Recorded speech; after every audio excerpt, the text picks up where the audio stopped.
Here are the pros and cons of doing Airbnb. 1, you get higher rent. Absolutely true. When you do Airbnb, you're gonna get, It's probably close to 3 times the net of your actual income that you earn on it. I would say it's usually double the gross amount, just to kind of give you some perspective. you're gonna get higher rent than you actually get from you doing long term.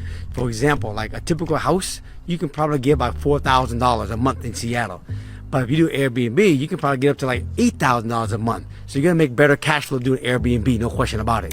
And to be fair, the cash flow is going to be contingent on your holding costs too. So it depends on what you bought it at, what your utility costs are. You got management fees. And if you're in some states like Michigan, beware those property taxes. Man, they get high very quick and they can really eat into your profit. No question about it. Number 2, tenant. When you do Airbnb, you're gonna have tenant go move in and out like a hotel business. If that's what you want. So with Airbnb, I love it because you don't have tenants, because tenants get rights, and when tenants get rights, they can screw you. I know this because I started with long-term rentals. I still have some, but the bulk of my portfolio is short-term rentals now. And I've been through, I think, 3 or 4 evictions in my career. I'm going through one right now. And it sucks because, you know, I know times are hard, but that doesn't mean I have to pay for where you live.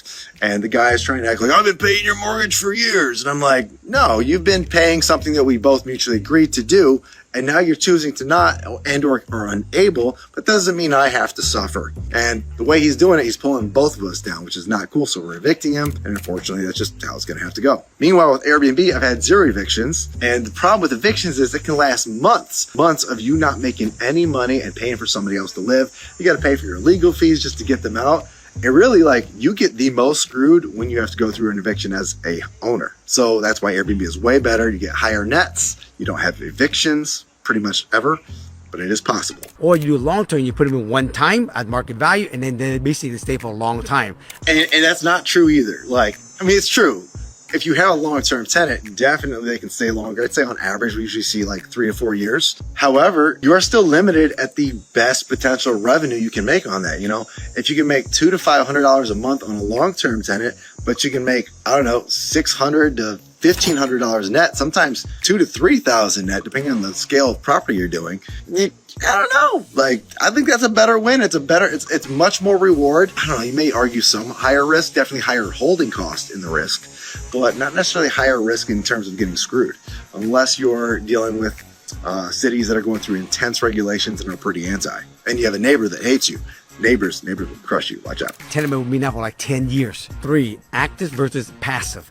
Look, if you do Airbnb, it is an active business, okay? You got to oversee your staff. Pause. Every business is active when you're starting out. Every freaking business. You want to be successful, you got to put some work in. Now, that being said, after it's active, after you get it up and running, depending on how you have it set up, especially if it managed for you, just as passive as long-term. So you can make it completely the same level as long-term, especially if you have a property manager involved, which we also offer. So in terms of active, between long-term and short-term, it can be absolutely identical. Both can be super frustrating. And honestly, I think the bigger headaches, the longer lasting headaches, are still long terms, because when the eviction does happen, and inevitably at scale it's going to happen, that's hell. Now, meanwhile, if you have a one bad stay with Airbnb, you got a weekend or 2 to figure it out. And it's annoying, but you get through it. I'd say on average for the total stays we've had, less than 1% go negatively. And you got to run it like a business, which is fine. Now, long-term tenant, okay, you put a good tenant in it and you let it pretty much ride. Put a property manager and they oversee it and you are good to go. Again, same thing, right? If you put a property manager in either one, you're good to go. Pros and a con. You figure out which works best for you, for your lifestyle. Come here. Ace, Airbnb or long-term? Airbnb or long-term? What do you think? Exactly. They're equal. I've been trying to tell you guys this whole time.